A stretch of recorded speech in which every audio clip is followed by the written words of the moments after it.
Yo, what's up, guys? How is it going? Silverfill Maz, what up?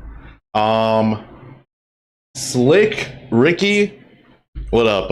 When am I doing another first to 10? Be cool to see me play Luis. So my next first to 10 is actually going to be tomorrow. I'm gonna be playing against Apollo Kage. And I still need to plan my first to 10 with Ouch, but yeah, I'd totally be down to play against Luis.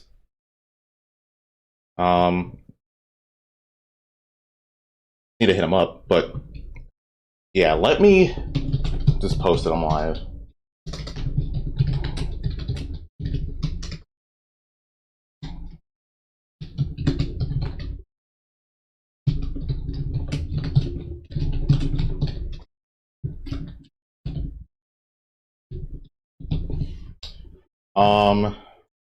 But yeah, totally be down to do that. So Vars, what's up, bro?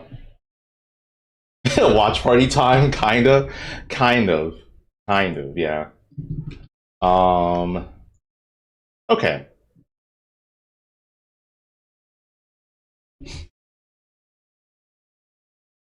Everyone wish Peach a happy birthday. True, it is Peach's birthday today. Watch the video as well. It's cool.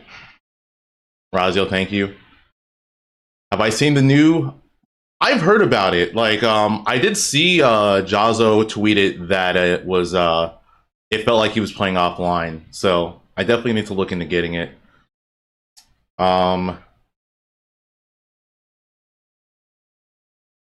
lot of people like it. Yeah, I mean, if it feels like playing offline, then I would be surprised if people did not like it. You know. But what was I gonna say? Yeah, so I wanted to talk about this specifically because I love Smash 4, and I also think this was a very interesting time in Smash 4. For those of you that don't know, Smash 4 had what was called custom moves. Think of it like Mii Brawler. Basically, every character that wasn't DLC was like Mii Brawler, where they could change their moveset.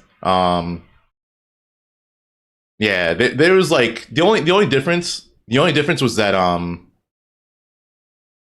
the only difference is that you had to unlock them, which was very, I don't know, kind of annoying that you had to unlock the custom moves, except if you're Palu and the Miis. The Miis and Palu did not have to unlock custom moves. They had all of theirs. And there was a point where Evo had custom moves. I believe it was Evo 2015. Evo 2015. Which is where the my infamous set with Captain Awesome took place. It was during that Evo. Customs were allowed. My personal reason, the reason behind it is that Mr. Wizard, the person who was like in charge of Evo, he hated Smash. So he kind of just like threw a monkey wrench in it. Because he did the same thing with Brawl. He kind of just like ignored the rule set that people played on during Brawl and made it like worse. So yeah. But enough rambling, let's get into custom moves. Hopefully the volume's good. Let me check that. Seems fine. Among all the entries in the Smash Bros. Franchise, Super Smash Bros. For Wii U and 3DS, or Smash 4, was unique for many reasons. Arguably, the most influential one being the introduction of DLC fighters. Diddy Kong and Sheik dominated the game's release, but downloadable characters would accelerate the meta and reshape the tier list. As the dust... Really quick, I want to talk about how broken Diddy Kong, make it a bit louder, okay. I want to talk about how broken Diddy Kong and Sheik were. Sheik, I think in 3DS was the best character. She was like ridiculous. Her like all of her moves were stronger and she did more damage and she had like ridiculous stuff. She had crazy stuff. Diddy Kong was also just insane. His the easiest way to explain Diddy Kong, it doesn't even do it justice, but his up air was so broken. He had an up air that comboed into itself.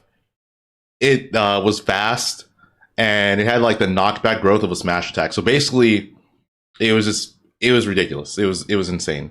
Also, he has Mewtwo at A tier. When Mewtwo first came out, Mewtwo sucked. By the way, Mewtwo was one of the worst characters in the game.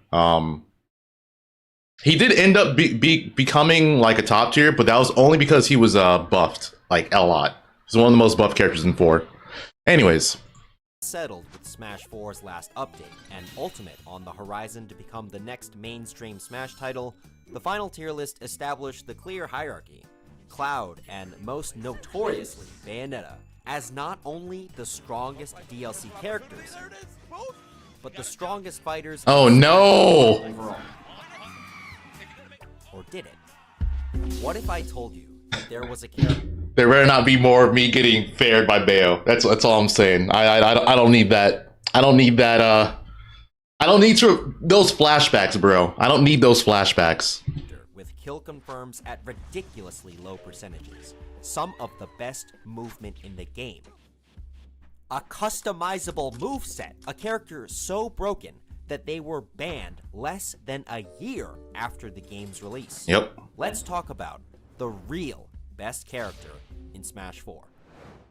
But before we understand... Okay, real best character definitely a stretch, but they were really good. They were really good. I will say there was probably a point where me Brawler, he's talking about me Brawler by the way, but there was probably a point where me Brawler was the best character during Smash 4, but yeah, they banned him because custom moves.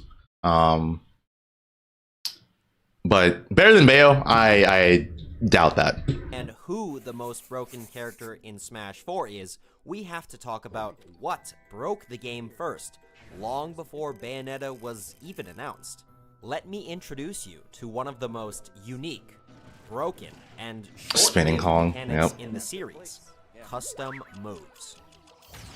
In Smash, every character has 4 specials, unless you're playing Smash 64 or Terry in Ultimate, who has a back special. But Smash 4 introduced custom moves, which gave every character 2 additional variations to each of their specials, the only exception being DLC characters. But there is evidence that they were originally planned to have them.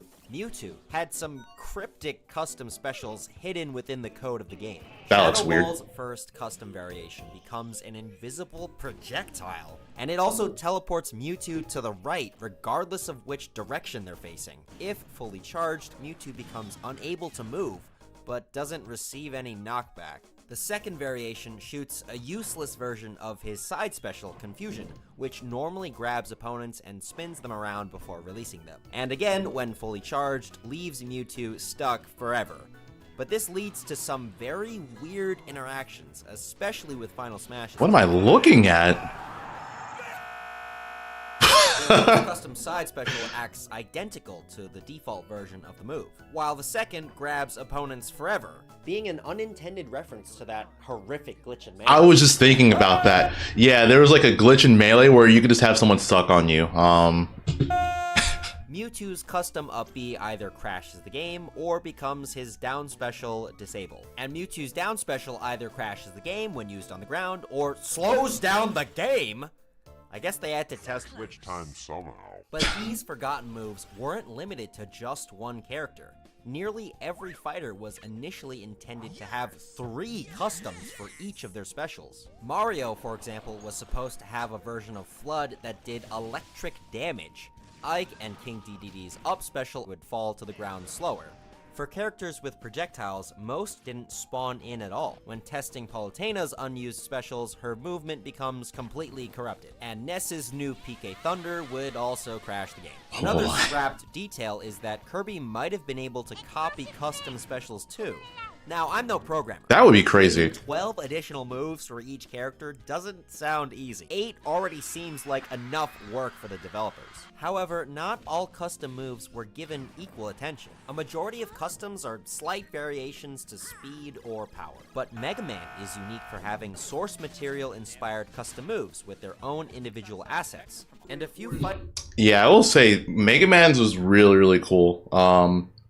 kind of like what he said. His moves are based off of like the boss's abilities that he gets from the Mega Man games. So those were nice. It was definitely a nice nod to the Mega Man series, and I am genuine. I feel like, I don't know. Like, obviously, I'm not the developer of Smash or anything like that, but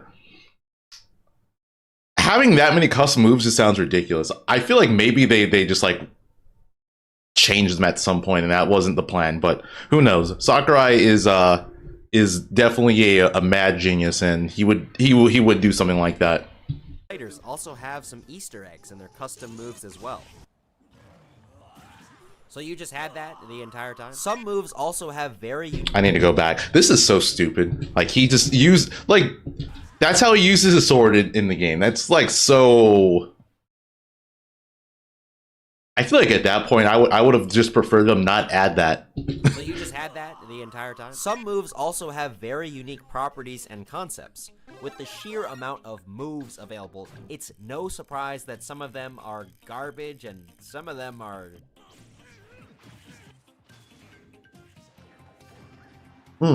Now, I want to go back to Shulk. So something funny about Shulk is that his custom his custom neutral special, Monado Arts, whichever, I don't remember what it's called specifically, but his custom Monado Arts is basically his ultimate Monado Arts. Because his characteristics in 4 with the basic Monado Arts, they weren't like that drastically changed. And yeah, and in 4 and Ultimate they are like pretty similar to one of his custom Monado Art special moves. Professor Rocket, what's up? Chilling. Going over 376 individual moves is quite the daunting task, but rest assured, I am not going to do that. Who do you think I am, Mewtwo King in 2006? Let's look at a few standouts that I believe accurately represent how broken custom moves were.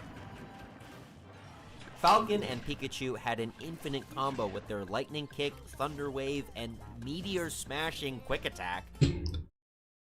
It's not infinite. I want to correct him. I don't know if he's going to mention it at all, but it actually is not an infinite. And funny enough, my roommate, shout outs to Pluto, but my roommate at the time, Pluto, he is the one who showed me it's not infinite.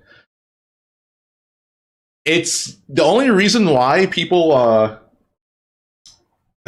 let me say this again. Yeah, I guess the only thing that you could do to get out of it is hold down. If you hold down, it actually reduces the amount of hit stun you take. But for some reason, people just never did that. Yeah, but yeah, you simply just hold down and you can get out of what is this seemingly infinite combo. So yeah, not a true infinite. So kind of like crouch canceling, yes. Oh, and he could also...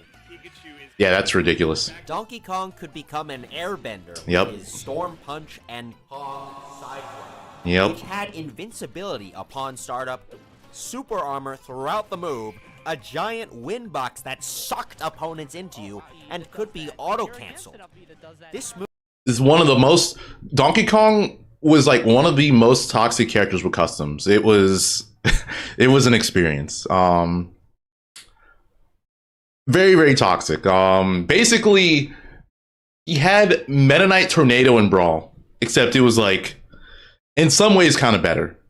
move was the Smash 4 equivalent of Meta Knight's Tornado Whoa. and Brawl. It's like I know what I'm talking about. Also had Kirby's Jump in Hell was hilarious. Palutena's Lightweight gave her insane mobility.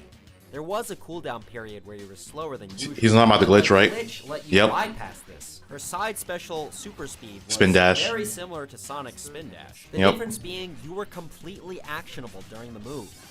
Speaking of Sonic, he could get an extra Meteor Smash, an extra Spring, could bury you in the ground and suck you into his ball. Now, could you imagine if all of this was possible at one of the most prestigious tournaments at the time? Could you imagine? EVO is a tournament series hosting multiple fighting games and is widely considered the largest event of the year for their respective communities. Smash had an extensive history with EVO, going all the way back to 2007 with Melee. But let's jump ahead in time to whoa, too far. July 2015, The infamous Smash 4 just Bayo Ditto. months ago, and as the new title in the Smash series, it would make its first appearance at EVO. But there was one major catch. Customs were legal.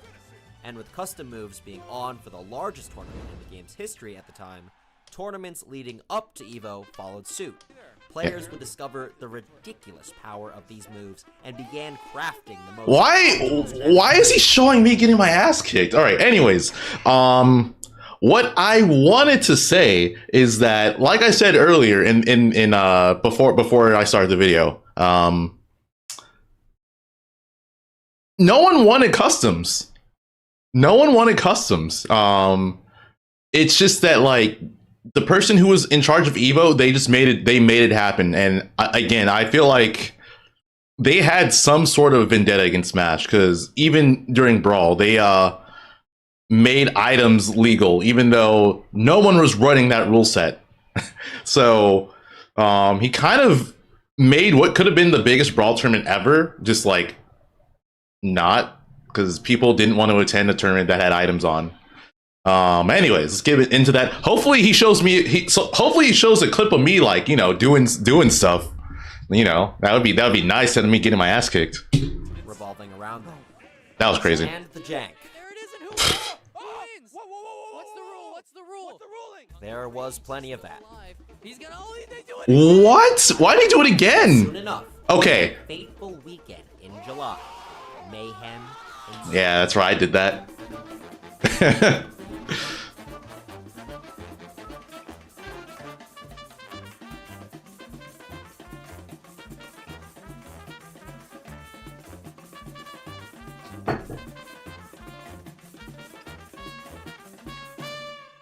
But the player who capitalized the most on this new rule set didn't end up winning. Oh, Captain Or Awesome. even make the top 8. Captain Awesome. A villager main from New England quickly became notorious for abusing custom moves. And at this tournament, he introduced the world to the menace that is Custom Villager. A supersized Lloyd rocket, exploding balloons able to be detonated at any point, and his tripping sapling being a 15-second ungrabbable banana peel with no cooldown, and oh, the tree attacks you. His juiced up specials made it even possible to camp the ledge, while invincibility from re-grabbing the ledge... Why is there Shrek? ...all to Smash 4, these moves provided more than enough protection. All of this madness culminated in the infamous match between Captain Awesome and Larry Lurr, one of the best players in history from Southern California. Instead of going his main Fox, he opted for Sheik instead, whose mobility and custom moves handled villagers camping much better. So, I actually have a video talking about my Captain Awesome set, if you guys want to see it. But yeah, basically, I explained in the video why I went Sheik. The main reason was I talked to Void, like, you know, me and Void are homies. I talked to him. He was more like experienced with customs, because in Hawaii they really adopted the rule set. So a lot of players in Hawaii were playing customs, and he just understood how, like, a lot of them worked. And I asked him, like, oh, what would you suggest? And he told me to go Sheik. He felt like that was like my better matchup. He said that if I went Fox, he thinks I would lose. And at the time I played Sheik. I was like a really good Sheik player. I just mainly use Fox, but that was why I went Sheik. And yeah. Larry had been practicing against Awesome's specific moveset the entire day, and as a veteran of both Melee and, more importantly, Brawl, a much more defensive version of the game, he was prepared for the worst. Yeah.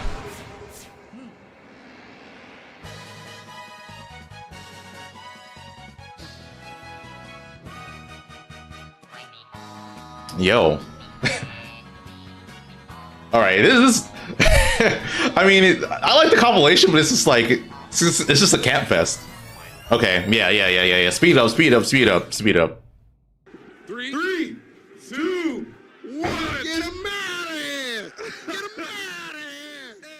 Captain Awesome didn't win the match, and he wasn't even the highest placing villager. Throughout the top 8, most players barely used customs, with some swapping out only 1 or 2 specials at most. And Grand Finals had neither competitor use custom moves at all. But the damage was already done. The sheer amount of chicanery from this tournament, the tournaments leading up to EVO. For those of you that don't know, because I don't know if he's going to mention it, but Grand Finals was Mr. R versus Zero. So yeah, neither of them used customs. They just outright refused, and I mean they were good enough to make it without it. So yeah. And Captain Awesome's match against Larry Lurr specifically showcased just how badly customs could warp competitive play. While Villager just got more annoying, throughout this cursed era of Smash 4, Blood no Cross character displayed the absurdity of custom moves better than this fighter. It's time we finally talk about the character MeBrawler defined by custom moves even after they were banned. The most broken character in Smash 4, MeBrawler. Welcome back, Fire the Pyro. A character so explosive that his entrance animation is a bomb. But his default specials are decent at best. His shot put is okay, but takes forever to come out and doesn't deal nearly as much percent and knockback as you would assume. Onslaught is actually a solid kill move. However, it's easy for opponents to fall out during the attack, and you are helpless after using it even if it connects. Up B doesn't go anywhere and just sends you straight down. Down B also sends you straight down. That's funny. A worse version of Bowser and Yoshi's Bomb. But his custom moves are where it gets interesting. Yeah, they are broken. Ultimate Uppercut is essentially like Donkey Kong's Giant Punch, and the Capcom fighter's Shoryuken, with it being a giant Shoryuken. And his exploding sidekick is essentially like Falcon's Falcon Punch, except it's a kick, but it's not Falcon Kick, it's like Falcon Punch, but his other side specials are a green missile clone without misfires or getting your head stuck in a wall, and Backslash without the back part. Piston Punch doesn't go far horizontally or vertically, but has insane kill power. It kills so early. Yep.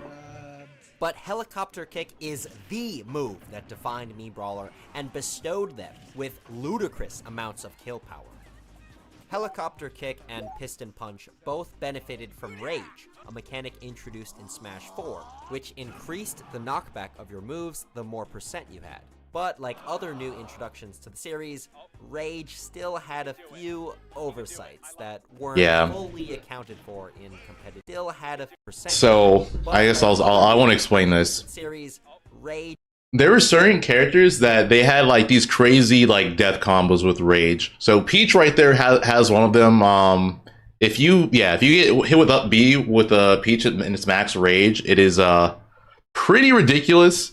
I think a more famous one is Zero Suit Samus's up B. Like she can kind of you fall out of it and die. There's also there's Ryu Shoryuken with Rage was absurd. There's another one that I was gonna say, but Samus could do like up B and you fall out of it. It's disgusting. Yeah. Yo, Peach, happy birthday. I hope your birthday has been going well. Yeah. Happy birthday. Everyone in chat say happy birthday to Peach.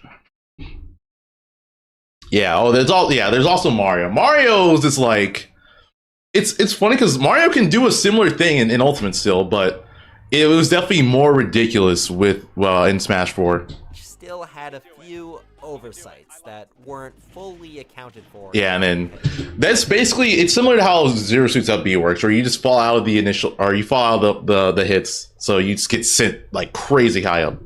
Foot Flurry is similar to Onslaught. On the ground, you shoot forward, but if used in the air, you levitate for a brief period before falling again. Feint Jump is similar to Zero Suit Samus's Flip Jump, but when you kick, you get to fly in either direction. And when I say fly, I mean fly. It is a fantastic movement option. And that's ridiculous. For even more tricky mix-ups. But believe it or not, custom specials are only one of 3 features that explain why MeBrawler is so broken. Oh, yeah. He's going to talk about, you can make MeBrawlers like tiny, and when they're tiny, their mobility stats are absurd. That's basically what he's to talk about. But yeah, just wanted to say it first before we even get or before he mentions in the video. Brawler specials, he had a great combo game with his tilts and aerials, and his smash attacks were pretty solid. Yeah, his combos are good too. He was often compared to Mario, especially with all the jank they both had. Yep. Mario's a B. Yep. That was crazy. Also, a bizarre trait that all the Miis had was they had a much longer ledge getup animation compared to other characters. This made their neutral getup from ledge more difficult to punish. But here is the largest reason why this character is broken. Or should I say, smallest. Yep. His moves weren't the only thing you could customize. When you create a Mii, you can adjust their height and their weight. These proportions are carried over if you use that Mii to create a fighter in Smash 4, and both attributes would affect a variety of stats for them in the game. For a given Mii's weight and height, they represent a multiplier for a specific stat. These values are multiplied together to obtain the final modifier, but these numbers only represent the absolute minimum and maximum multipliers. It wasn't just small, normal, and large Miis. You are definitely bored. Tall, skinny, a short, fat Mii, and everything in between. And with these multipliers, the most broken combination was to have the smallest Mii possible. You would only miss out on some damage, survivability, and traction, but the sheer amount of speed you gained was he gets really fast. Even having less lag on your attacks. The lack of damage and kill power was more than compensated with his broken specials.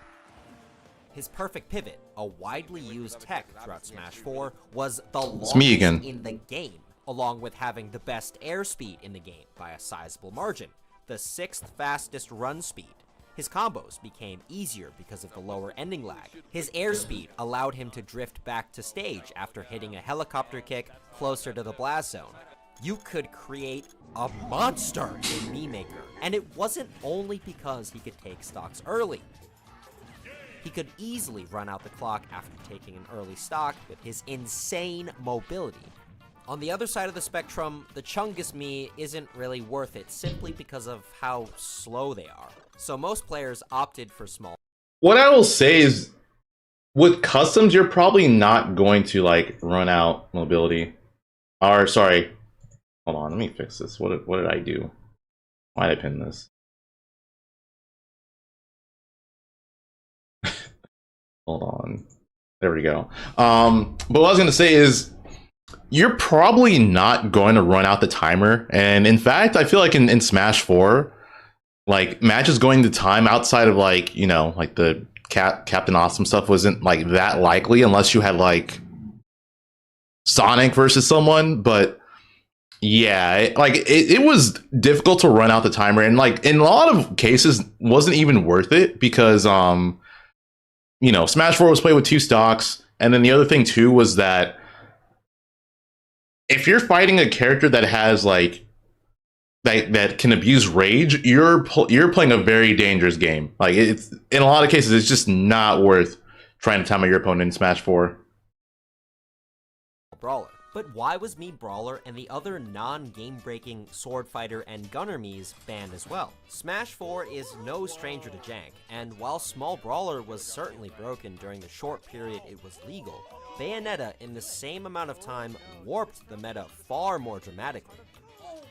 Wow! Immediately after EVO 2015, the community realized the fundamental issues custom moves introduced. Aside from the fact that they were unbalanced, logistically, they were a nightmare.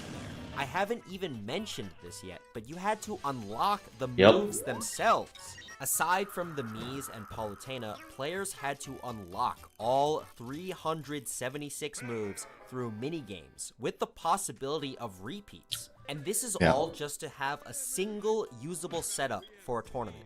The second problem was with... Yeah, so basically getting the customs were random. So you could be grinding out trying to get customs for like hours, and then you may not even be able to get all of them because what you get is completely random. So yeah, definitely not worth doing. 3 versions per special, there were 81 possible moveset combinations per character. Being prepared for all of these was basically impossible. The community did try to make things manageable by creating the official custom moveset project, which transferred the 10 most viable setups for each character onto the Wii U through a Master 3DS. But if tournaments didn't have access to it, they would be forced to unlock the moves themselves. That was just too much effort to get timed out by custom villagers. The project was used for EVO 2015 and other tournaments leading up to it, but quickly disappeared after customs were banned. Miis were playable even when the custom fighter option was turned off, but they were inherently linked to custom moves and the frustration surrounding them. It didn't help that custom moves and the Miis weren't usable on For Glory, the first attempt at an online competitive game mode in Smash's history. Immediately after EVO, Mii fighters were either banned entirely or limited to their default size and moveset. During most of Smash 4's lifespan, players never saw just how terrifying Small Brawler could be. The community simply wasn't ready for the nearly infinite range of speed, weight, and size that Miis offered. Custom moves and Miis were quickly That was crazy. after EVO 2015, but still remain an absurdly interesting piece of the game's history. But looking back at Smash 4, that game was so... Yeah, I'll say this. Like the problem with Miis in general is like there was just too much like wait, there's too many ways to customize them. So it's just that's why they were banned. It was like they were too customizable, and then like in terms of like not just in terms of like the moveset, but like also like their weight and stuff like that. Like it was just an easier thing to just not allow them, because I mean you saw you can adjust their weight and stuff like that. You can make it to where there's certain things that just wouldn't work on them, and yeah, it's just too much work. So yeah, that's why Miis were banned. They were cool though. Like obviously I like Miis in Ultimate, but Smash 4 was way too much. Yo, Big Buck Jones, thank you for the 6 months. Appreciate it. But yeah, let's finish up this last part. so broken that we should have kept them anyway. Honestly, let's just go all the way. Or that game was so broken that we should have kept them anyway. No, absolutely not. Like, no. Honestly, let's just go all the way. Give each character 5 custom moves. Small brawler? How about smaller brawler? The mobility and combo potential will be insane. Okay. Yeah, I don't agree. Bayo, it's funny because like Bayo is broken, right? She's absurd. Outside of Bayonetta, though, I feel like Smash 4 was pretty balanced. Even with Cloud, like Cloud's still pretty ridiculous, but I feel like the top tiers in 4 were they were ridiculous, but they weren't like absurd. Like I feel like they're still pretty enjoyable to play against. That's like I guess like the upside to them is that they're like enjoyable to play against. Not like crazy broken, except I guess maybe Sonic. Sonic was kind of annoying to fight against. Cloud was he was ridiculous, but he was still like he still had his flaws in my opinion. I feel like Bayo was like the worst, the worst addition to Smash 4 for sure. Like if Bayo wasn't included and it was just Cloud as the best character, I think it would be fine. Risk Taker, what's up, bro? I'm doing all right. I'm chilling. How about you? WV, yeah, no, this is an amazing video. Shout out to Spinsel. Let's go on. Also, let me sub to him. He actually makes some great content. But let's go on to the next video. So, Beefy Smash Dudes. Also, someone else I should be sub to. Terrible. Not subbing to people. Oh, actually, I'm on my secondary account, so I'm probably already subbed to them, just not on that account. I wanted to look at this because, like, I actually like Digimon. I saw War Greymon. I'm like, this is like wild. I wonder if War Greymon's gonna have like, what is it, Terra Force or whatever it's called. I don't even know if you guys know what I'm talking about. Oh yeah, RCO. Yeah, there was a lot of characters that had RCO lag.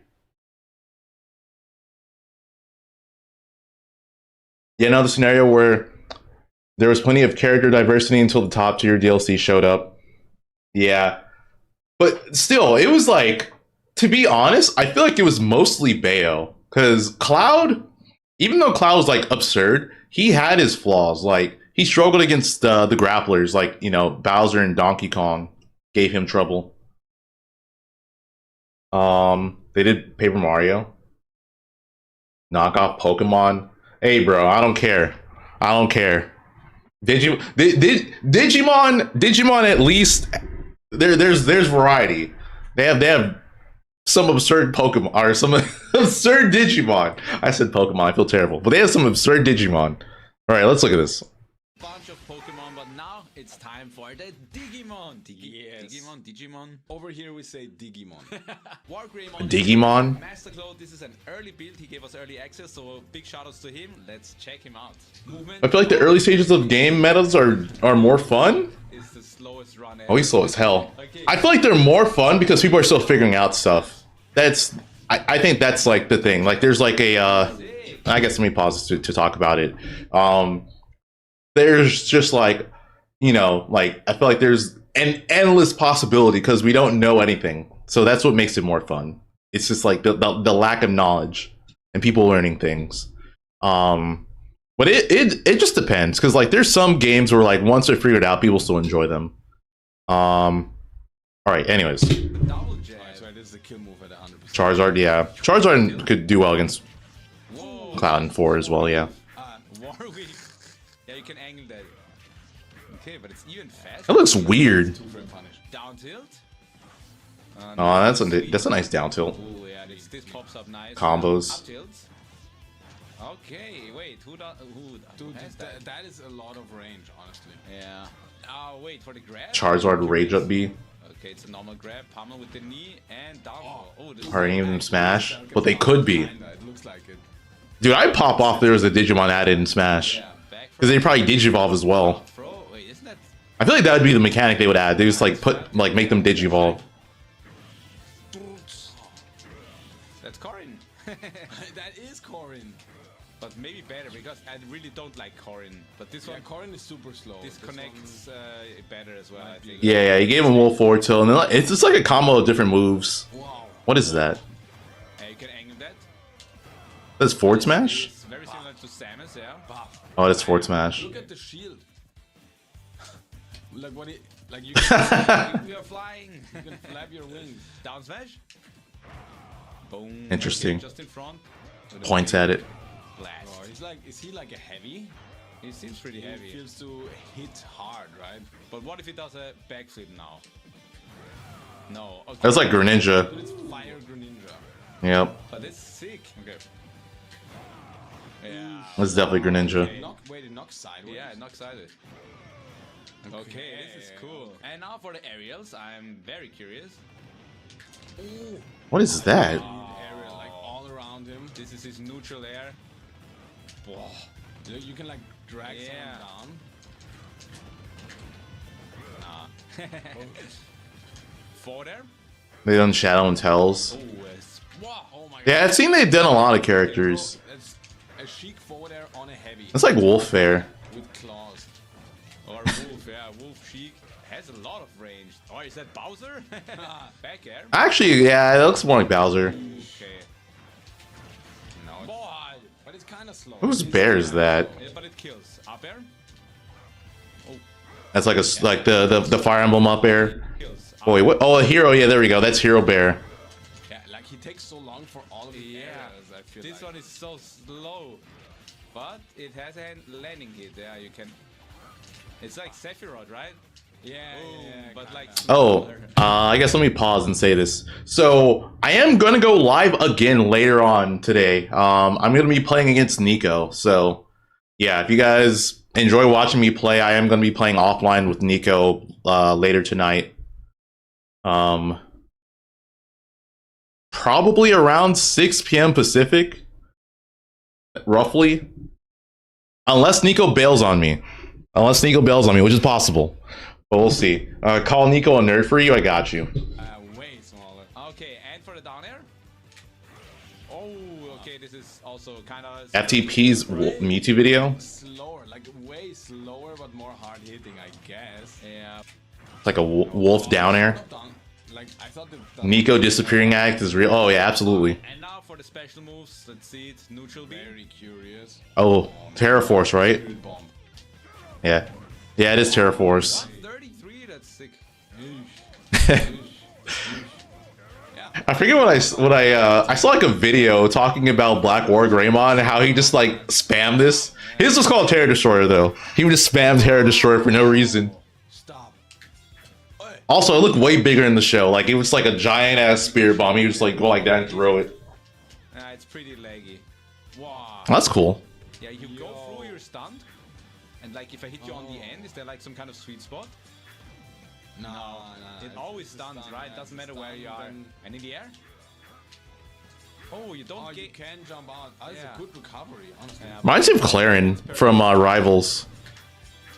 Yeah, it reminds me of Clarin Side B. Okay, cool move. Nice. Down special. Oh, it's a counter? Whoa, what is that? All around him. Well, that was weird. I was like, it probably has like armor. Boom. It's kind of cool, honestly. Yeah, it's a pretty Definitely cool counter. looks cool. And does it? Yeah, it stalls in the air. Yeah. It's like all around his body, like he's burning. That's All right, let's go on to this one. See Mecha Sonic. Smash Ultimate, another modded character, but this one isn't actually a canon Sonic character. It's from a fan-made animated series, which is pretty old, called Super Mario Bros. Z. Mecha Sonic is canon. I don't know why they said that, but Mecha Sonic is canon. He's in Sonic Adventure 3. Sonic Adventure 3 and Knuckles. Don't ask. He's created by the modders SX and Symptomaticore, and he will be out very soon. Your costume is sick. He's not as fast as Sonic, right? That's for sure. Wow, he feels clunky in the air. Clunky, ha, get it? Not too much air mobility, but high jumps. Let's check out the jab. Oh, wait. Dude, it's like he's sitting on like the this toilet. is literally a wheelchair. Look at me. That's like one of the attacks he does. He'll like crouch like that and like slide forward. Oh, 17? That's a bit much, is it not? But it's unique. No. Wow. Okay, cool. Forward tilt? To boot Tekken or not boot Tekken. Oh, and it's the other one for me, the other leg. Crazy angle. Not Sonic Adventure 3. Sonic 3. Like Sonic 3. There's a Sonic 3. Sonic 3 and Knuckles. It's kind of Rob forward smash, but fast. That's interesting. Dude, it knocks up perfectly. Yeah, it knocks up for a nice combo. Up tilt? Ooh, okay. That's fast, What was that though? but small range. Doesn't have a lot of range, but I guess if, well, Trash, bro. It's up to trash. yeah, it's kind of weak. Let's check out that dash attack. Okay, boom. Nice shoulder bump. Yeah. Well, yeah, probably not bad. Like, Yeah, I think it's good. smash attacks. Whoa. That's weird looking. Just a punch. Like you have all these. Optic blast. Yeah, the down tilt is definitely like optic blast. But he leans back a lot, right? This is, I hate these, right? yeah, Then yeah. you whiff and then boom. Down smash. Oh, buries him. Berries. Oh my god. That's sick. Dude. Stomp on him. No, right? So you really gotta hit him. Yeah, yeah. And on the ledge. Oh, okay, it has to be, it had crazy. to be. It's funny 'cause that's what they said. They said it's from Super Mario Bros. Z, but yeah, that is like one of them. But he's also from like Sonic 3 and Knuckles. You get the Dragon Ball sound effect. I guess where he was originally like when he originally showed up from. Out of knockback. But I guess that's where he's more known from because I doubt like a lot of people have played Sonic 3 and Knuckles. Up, right? So it doesn't need a lot of knockback. Yeah, that's. If you hit it up there, Oh, I'm dead. he already. But okay. Okay, let's check out the grab. Okay, it's a normal grab. Yo. Oh, Oh yeah, that's forward throw. A nice slide. Down throw. Yo. Up throw. Damn, with the kick okay, and another back kick. throw. Oh, with the shot. That's cool. wasn't he just a normal robot? It's like, Nice. Not normal. He was like, I guess, Oh, really nice. Let's check out the aerials.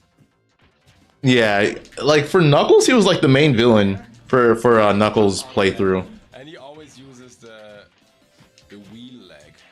Oh, the roll? Oh, that's cool. God, that's crazy.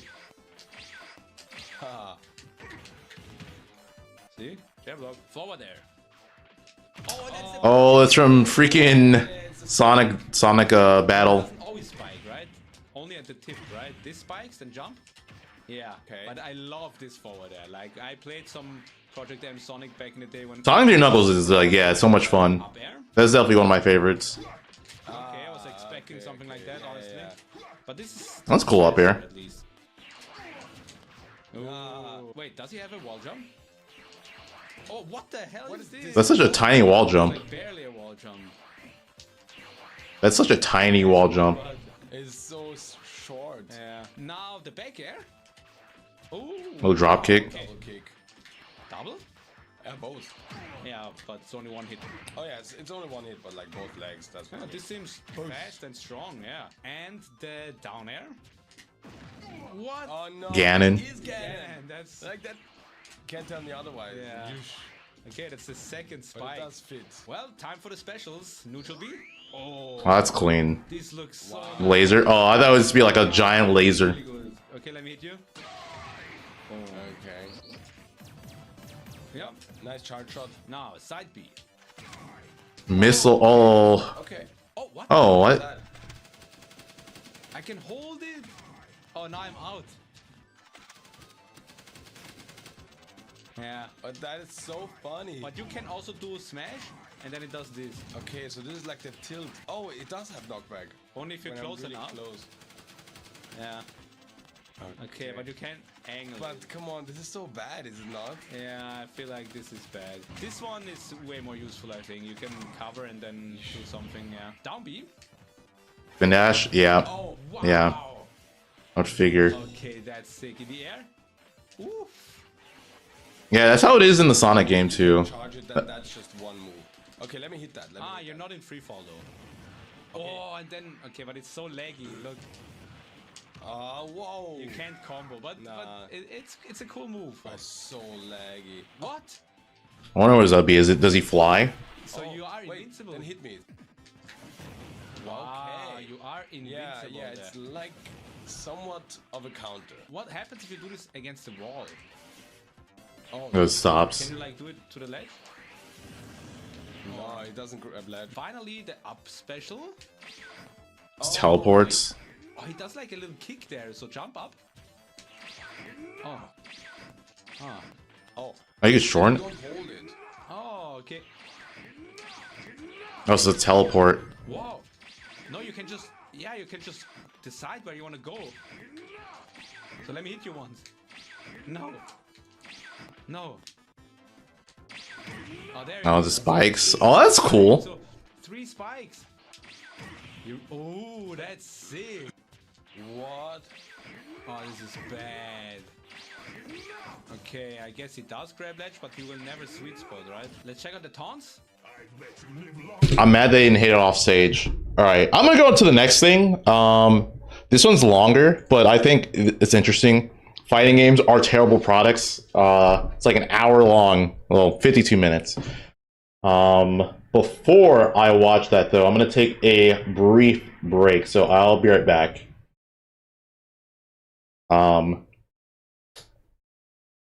I'll play some Palm Tree Panic for you guys. Oh, it's a good vid, alright. But yeah, Palm Tree Panic, BRB. Where is the, there. Alright, see you in a sec.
All right, chat, I'm back. Yo, Tilde rated me while I was on break. Well, appreciated Tilde. Yeah, I don't. If you came from Tilde's stream, I'm just like watching stuff. I was just about to watch. Fighting games are a terrible product, so we'll find out why fighting games are a terrible product. Yeah, that's it. Well, let's get into it. Games and you've been online, you'll run into tons of people who seem to know the exact reason why fighting games aren't more popular than they already are. But for once, I've seen arguments put forward that actually make sense, and I think we may be on track to figuring out why fighting games are not as popular as they need to be. Wait, I should have kept my camera down there. You were the graphic on this person's shirt. It was amazing. Wait, what?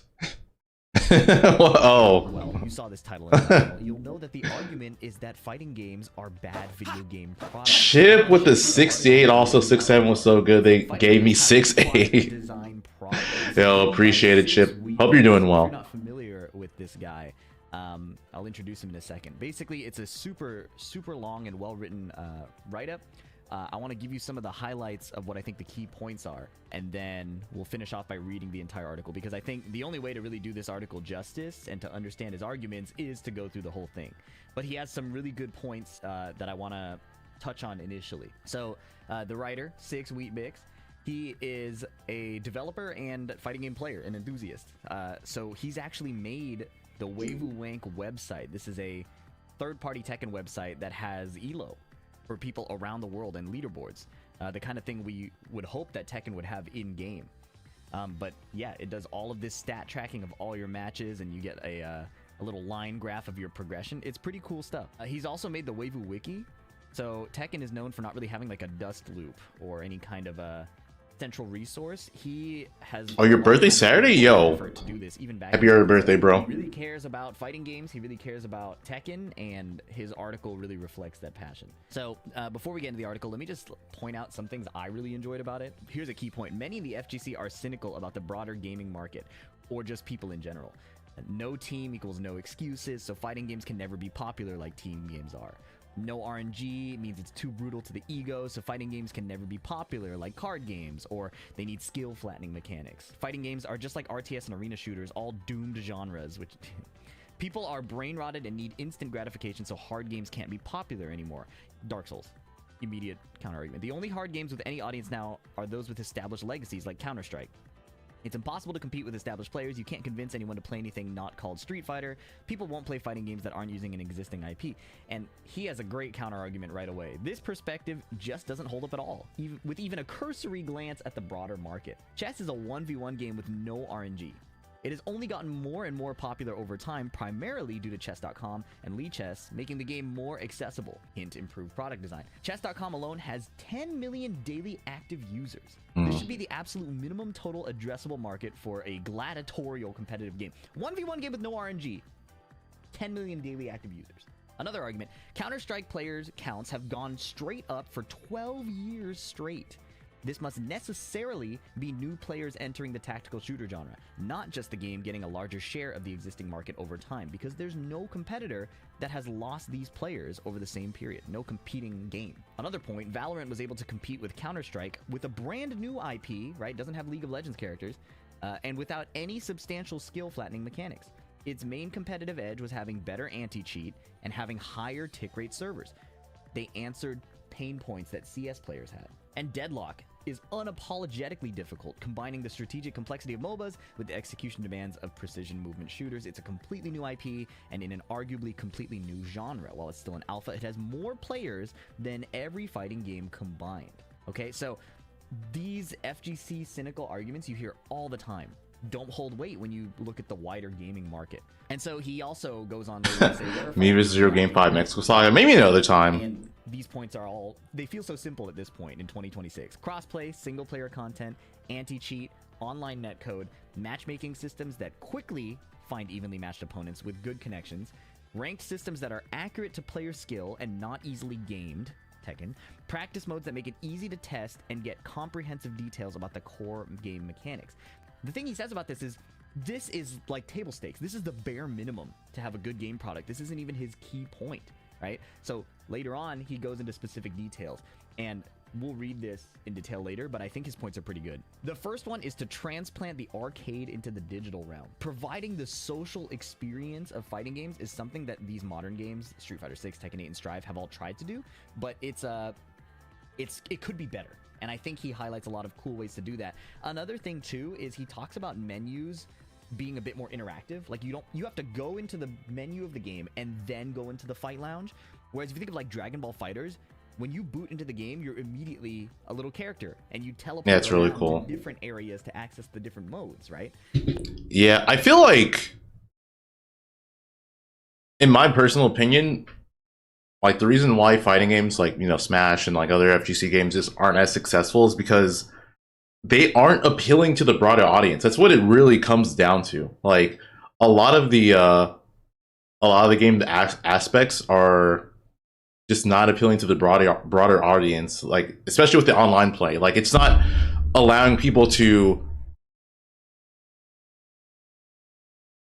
interact with people in like multiple game modes. And I feel like if you can make, like, the most important thing in my opinion for like any game, like to like keep an audience, is to like maintain like the social aspect. So like a lot of people who are playing these games, you know, they're playing to interact with other people. They want to be able to just interact with people and like talk to people. Like a lot of people are doing it to unwind and stuff like that. So that's genuinely it. Like a lot of online, like the online for a lot of games are just not good because the genre's niche. It's not just about it being niche, because a lot of like fighting games, even though they might have some niche aspect, they still have a lot of people who enjoy it. It's just that for the most part,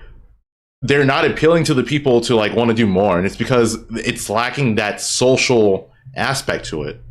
Like in order to like even get to like like a social part of like a lot of fighting games is like to go offline or something like that. But yeah, that's what I see.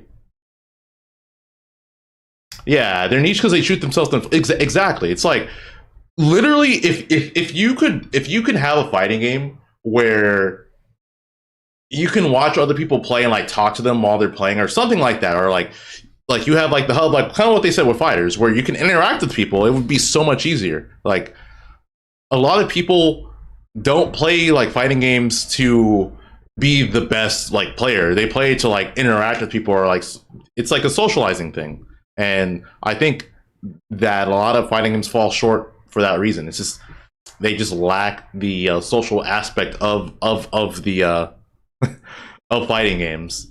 And I think it's because people think that because it's like a 2-on-2 battle thing, that people are like, they want to be more secluded. The people are what made it enjoyable and not enjoyable. Online causes I could see that. I could definitely see that. But I think if you like push the more like a more sociable like aspect to it, it won't be as toxic, I guess. Anyways, let's go on to more on what he's talking about.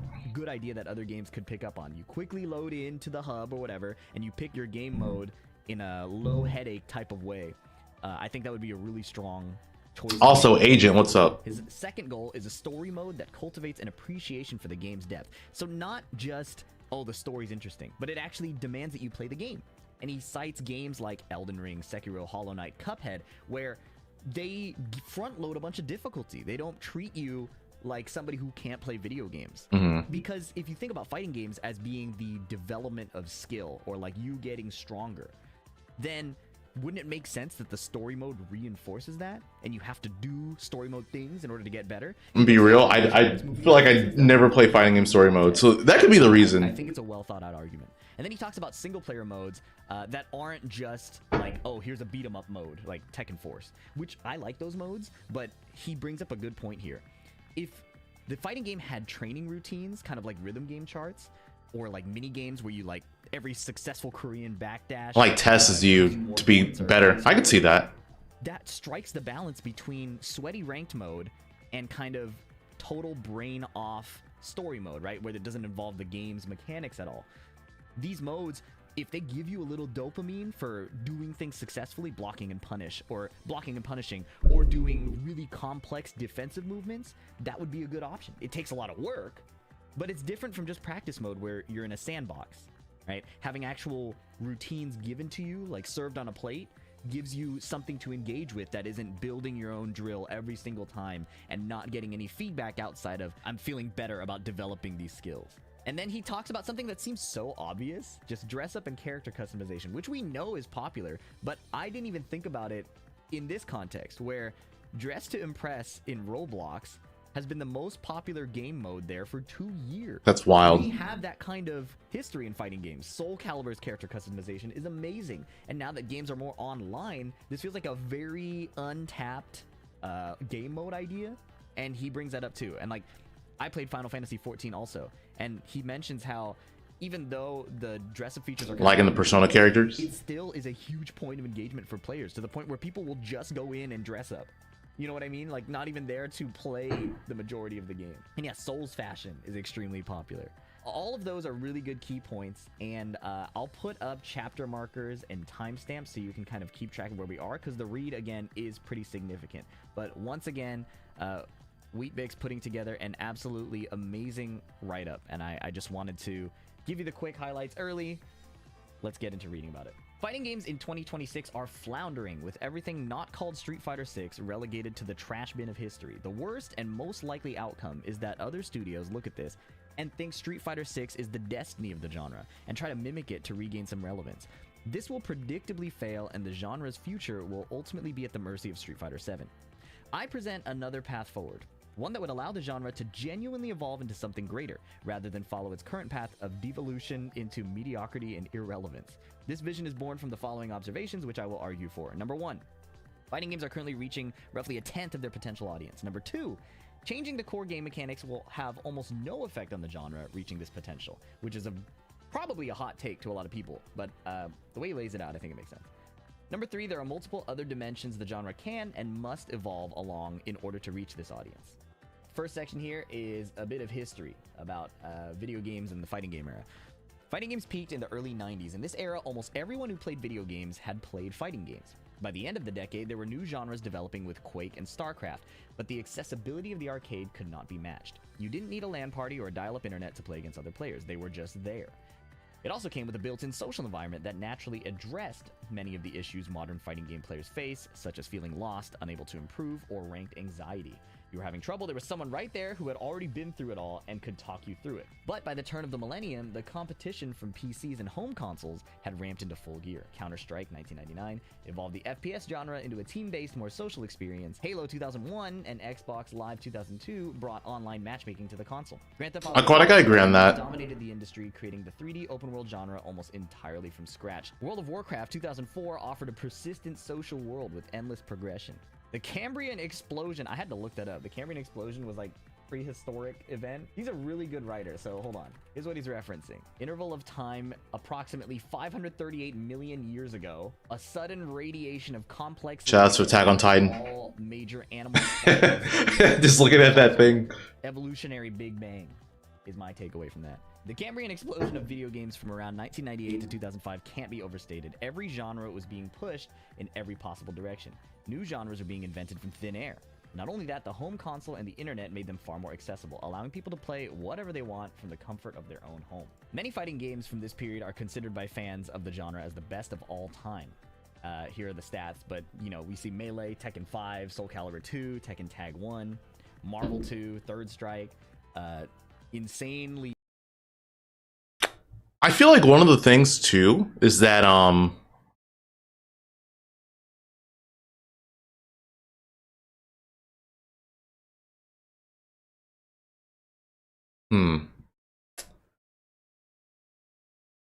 I feel like a lot of games, just in general, like a lot of games around that time were willing to just take creative risk, whereas I feel like now, like, they don't do that. They kind of just they just follow some formula, and it's like, okay, well, this is what works, but they're not willing to just like do something they believe would appeal to like a lot of people or like to the casual audience, and it's just like would be enjoyable. Like they just kind of just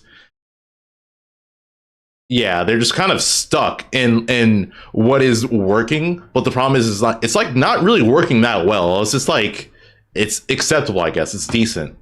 Yeah, I don't even feel like reinvent the wheel because like yeah, that's not the problem. It's just that they're not willing to invent anything else. It's kind of like the wheel's working.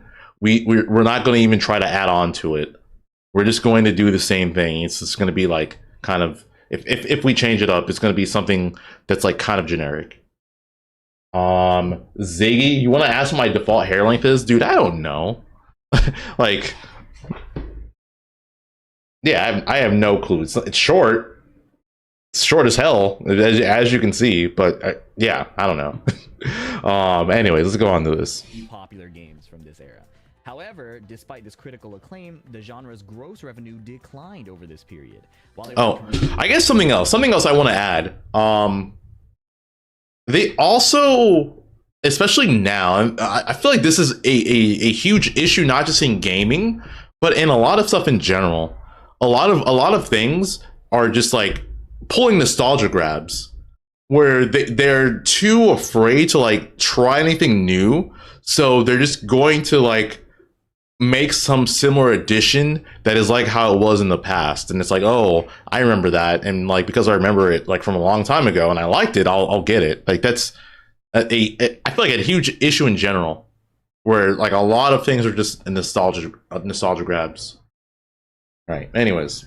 Failures by any measure, none of them came close to Street Fighter 2's 15 million unit sales and $1.5 billion in revenue. I did not know Street Fighter 2 made that much. That's crazy. Tekken 5, while much more successful than 4, still lagged behind Tekken 3's sales. At the same time, the gaming industry as a whole experienced explosive growth, with World of Warcraft alone making 1 to 1.5 billion yearly, more than 2 to 3x the entire fighting game genre. The marketing budget, yeah. Insane. I have not seen them presented like this.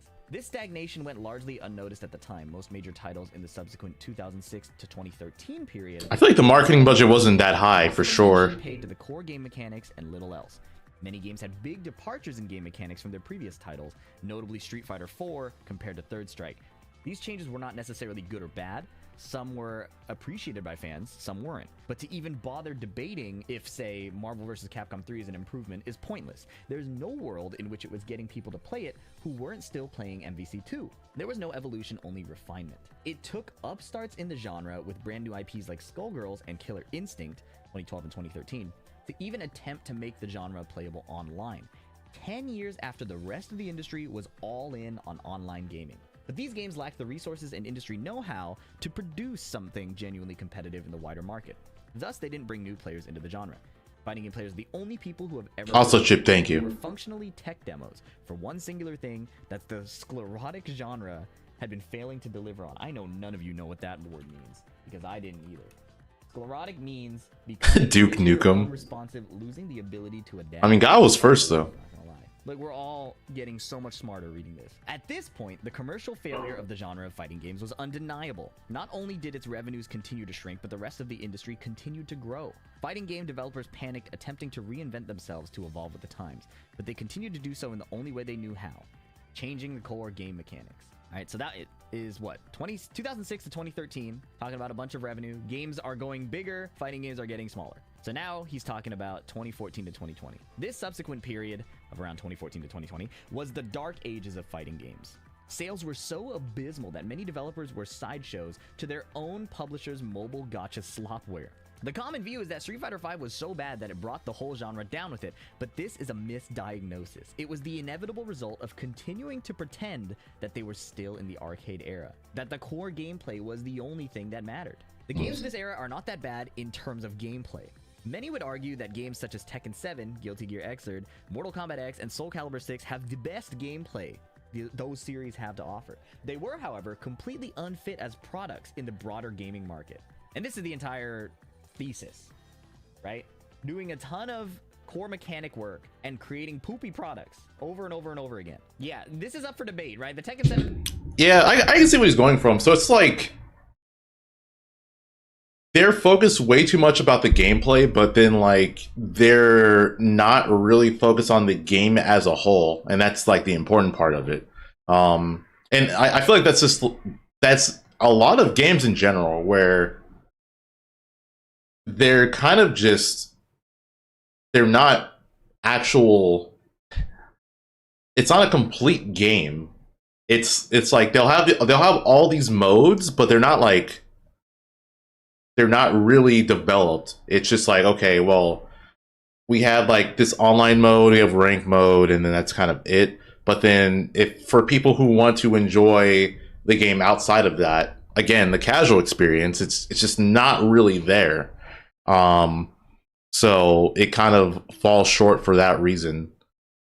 Because it, like, even for like versus modes or online stuff, there's a lot of stuff you could do to make it more enjoyable to people. Like, what do you talk about with like customization, stuff like that? That would definitely get people. Like, people want to play.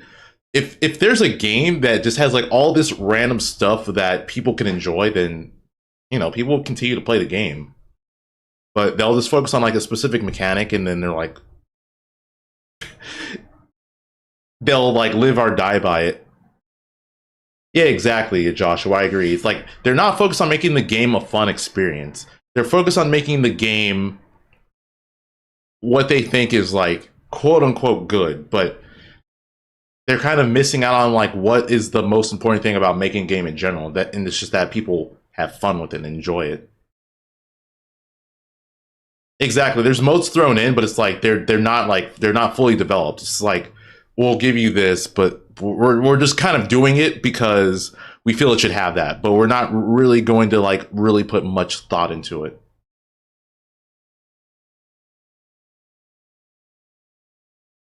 I agree on that too, Aquatic. Yeah, like they're also not like combining it. Like, it's not a cohesive thing. It's not a cohesive product. Is like the main point.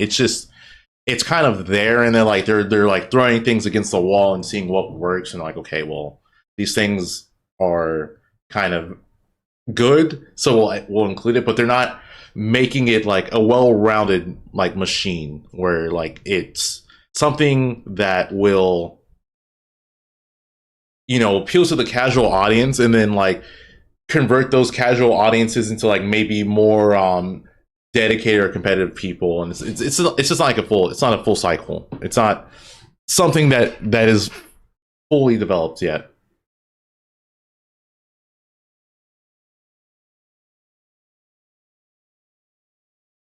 Yeah, I think that's the other thing too. It's like they'll try to do something to appeal to casual audiences, but then they'll shoot their more dedicated audience in the foot by doing it, because they're not seeing that they're not linking their two audiences together, which is important. I think it's the most important thing. Things up for debate, but look, the point is poopy products. All right. Many in the FGC are cynical about the broader gaming market, or just people in general. I read through this in the intro, so I don't think we need to rehash it here. But I think the key point is that these are all huge arguments. I think I want to say something else too. Like, I feel like for a lot of games, like, it's not that the game itself is like a bad competitive or like competitive product, I guess, if you want to add competitive. I just think that they're not combining those things together. Like, they're not. Yeah, it's just not like a good combination. Like, they're not allowing both audiences to really, I guess, mesh well. They're kind of just doing this for the casual audience, but then they'll ignore like the other audience and like the way that they create things. Of course, most people don't have the temperament to play fighting games. They aren't for everyone. But there's over 8 billion people on this planet. You don't need to appeal to all of them. Even if only 1 in 1,000 people have this temperament, and this is absurdly pessimistic, that's still 8 million people you could be appealing to. The goal is not appealing to everyone. It's product market fit. Very good point. There is one more argument people make for why fighting games can never grow out of their current niche. Fighting games won't get better because the FGC is so negative. Everyone is so eager to shit on every big patch and every new fighting game that comes out and kill the hype. If everyone was more positive and actually gave indie fighting games an honest chance, it'd show developers that there's a market for something that isn't Street Fighter. A community leader deciding to soften their criticisms of games. Honestly, I don't know. I feel like people complaining about patches isn't that big of a deal because like it's I guess it's making people get vocal, or like it's having people like, you know, respond to it in certain ways. But obviously there are some patches that are horrible, but I think regardless of what happens, people are going to complain about patches. Like I think it happens with every patch update. Like for any game, there's going to be people who like just hate it, and they hate it for like some like, you know, like some very specific reason that like may not even matter as much. Like, oh, my character got nerfed or something like that, you know, or this character got buffed, so they're broken. The title and who is this from? It's titled "Fighting Games Are a Terrible Product," and the person is PhilDX. Yeah, if you want to, I'll just link it. I'll link it for those of you that want to watch it. There you go. But yeah. Or the genre with the goal of growing the community is effectively behaving as unpaid marketing. Yeah, no problem, Rag. Developers. If your brains started going off here thinking of me, you're not alone. I actually thought about this too. I don't mean this dismissively. I've done plenty of this myself. There's nothing wrong with this. But as a contribution to the business, that is what this is. Marketing. And it's pure hubris to think that marketing, and specifically the type of marketing you can contribute to the business, can so strongly override the customer's actual experience with the product. And this is a phenomenal point, but I'll just let him continue. This is a quote from Steve Jobs. Customers don't form their opinion on quality from marketing. They form their opinions on quality from their own experience with the products or the services. One can spend enormous amounts of money on quality marketing, and yet if your products don't live up to it, customers will not keep that opinion for long in their minds. Now again, quality isn't just the product or the service, it's having the right product. You know, knowing where the market's going and having the most innovative products is just as much a part of quality as the quality of the construction of the product. Wait, did I say it wrong? Is it not PhilDX? In fact, most people are not even trying it is PhilDX. Oh, it's PDX. Or oh, my bad. I was Phil. I thought I saw an L. Well, marketing might move the needle a little. Well, it's not an outlandish thesis. I invite you to consider the case study of StarCraft 2 in 2026. Yeah, PDX. Yeah, my bad. The game's downfall was predictable and predicted as far back as 2012. But this is a quote from Neo Destiny on Reddit. He's talking about how Blizzard basically is responsible for improving the game, not the content creators. How do we grow StarCraft 2? You can't. This sounds like a dick answer, but I'm going into full-on asshole mode for this one. The people telling you that emailing sponsors to thank them for supporting teams, etc., and that it's really helping the scene are lying to you or are delusional. There is only one person right now who can grow StarCraft 2 in the way it needs to grow. One entity, rather. Blizzard. StarCraft 2 is suffering from a lot of problems. It has been from the very beginning, but Blizzard has failed to address them time and time again. They are continually proving themselves utterly incompetent when it comes to managing make jokes as a competitive sport backed by a casual community. The article linked is StarCraft 2 will be dead before Legacy of the Void if Blizzard doesn't change its course. These criticisms were not invented by Destiny. They were product issues many customers had voiced already. But do people call him Phil in general? I feel bad. I feel bad. Outdated. For example, custom maps in 2026 could never compete with Roblox. While maybe good ideas in 2012, the gaming market has since become far more competitive. So even with all these suggestions, StarCraft 2 would still be a bad product in 2026. But if Blizzard had actually made it a good product in 2012, it would at least had a I feel, yeah, Chip. But, you know, it's valid. Every other community figure thought that loudly voicing these criticisms would make them self-fulfilling. They decided to spend all their energy and effort into talking only about how great StarCraft 2 is, with the theory that this positive community sentiment would translate into growing the game. Does this sound familiar? And you know what? Fair game to them. They did a truly admirable job of this. The early StarCraft 2 era of content creation was one of the most innovative, forward-thinking, and genuinely motivational in gaming history.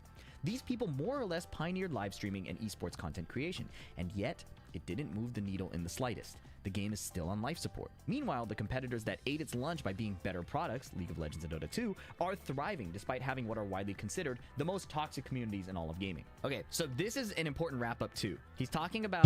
Yeah, so I guess it's kind of what I was saying. Like, it doesn't matter if people complain. It's just like, it just depends on like how the game is. That's what it really comes down to. Toxic FGC community, and he's also talking about marketing with positivity. Anybody who has seen my stuff on the internet probably has an opinion about this.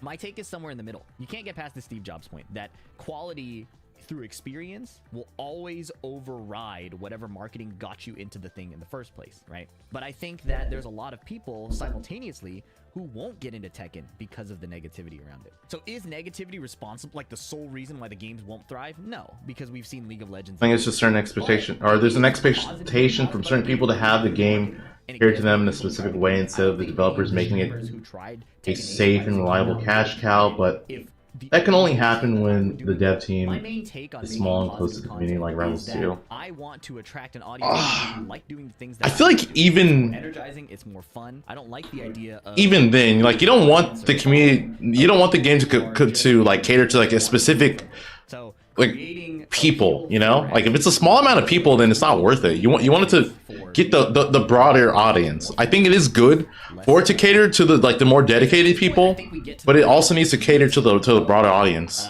in order for it to grow bigger. This is where we really dive into detailed arguments of how we can make these things better. Every fighting game has had countless systemic changes to its core game mechanics throughout history in attempts to evolve the genre. Everything from removed emotion inputs, cooldowns on specials, auto combos, simpler resource management, gimp assist mechanics to degenerate set play. Also, TBT, what's up? Also, let me mod you. Mechanics, 6-way tag makes a full screen assist hitboxes, one-touch setups. All of it's been tried. None of it, in any direction, has had any noticeable impact on commercial. And also, yeah, I have like none of my commands on my secondary YouTube channel. In fashion, everything from Guilty Gear Strive to Tekken 8 to Marvel Tokon is all about simplifying as much as possible to make the game more approachable, sanding off all the jagged edges, removing obscure tech to make the experience more refined. Street Fighter 6 is the most systemically homogenized game in the franchise. Tekken 7 also did this too. I think that's important to know. For many in the FGC, this trend is a waking nightmare. The games all suck. The genre is ruined. I'm sympathetic to the criticism, but it's a little histrionic. You guys know that word? I guarantee you don't. Histrionic is overly dramatic or emotional of or relating to actors. You can kind of tell from the context. All right. Smart ass. These critics worry about a problem that developers are all but eager to solve. As with all fashion trends, this one will pass. Eventually, the games will be too simple and there will be a hunger to put the complexity back in, with plenty of design space left for it. This trend is predictable. Just as predictable as it is that none of the upcoming titles, Tokon to XKO, will be relevant outside of the current FGC niche. None of this is to say that the core game mechanics don't matter. They matter a great deal. Games need depth to keep players around past the 100th hour. But that is worth nothing if nobody ever gets to that 100th hour in the first place. If you can't even get people in the door, the quality of the food is irrelevant. The marketing pitch of every fighting game since the end of the arcade era. We've changed the game to appeal to you. Now please come play. 25 years of this failing is enough. We need to get serious. Changing the core game mechanics will not save us. This is both a blessing and a curse. It means developers can stop chasing trends and overreacting to vocal outsiders who can never be pleased. They're free to design their game with a bold vision and respect for the genre. But it also means they can no longer neglect making their games complete pieces of software. They have to put the work in on the much less glamorous goal of product design. Pretty compelling, huh? All right, the meat. Yeah, so it's making it all like a complete game. That's what it comes down to. It's an indictment of the genre's developers that there are so many obvious answers. Crossplay, single-player content, functional anti-cheat, functional online netcode, matchmaking systems that quickly find evenly matched opponents with good connections, ranked systems that are accurate to player skill and not easily gamed, practice modes that make it easy to test and get comprehensive details about the core game mechanics. These are table stakes for competitive video games made in the last 25 years. They're not at all sufficient for a good product, but they are required. You could ask any jabroni at EVO what fighting games need, and they would tell you this, and they would be right. Is that not absurd? Usually, in a man-on-the-street interview, you'd expect some absurdly niche answer that doesn't make any sense, or just total nonsense pie-in-the-sky requests for infinite features and a $0 price tag. But for fighting games, the products are so bad that there are million-dollar bills being left on the floor that anyone can see. For the most part, these answers amount to, make it so I can actually play the fucking game. And it's like, duh, making it easier for people to actually play your game sounds like kind of obvious? That was natural passion. I cannot believe that this is still a thing. Like, DOA 6 doesn't have crossplay. DOA 6 last round, the re-announcement. However, I would have wasted your time if those were the only answers I had. You've heard all that before. I'm here to make the real bull case, to convince you that we can get that 10x, to convince developers that it's worth investing in this cursed genre. To get there, we gotta look deep in our souls and ask, what exactly is the point of fighting games? Why should I play these games instead of all the other games out there? I have never seen a serious answer to this question. I have, however, seen some surprisingly uninspired answers. Fantasy Strike says it's all about Yomi, man. It's all about, like, the mind games, dude. He thought I was gonna do scissors, but I, like, totally did paper. A more unexpected answer comes from Combo Fiend. one of the FGC old heads hired to work on 2XKO. If you were to actually think about it, these characters are just functions.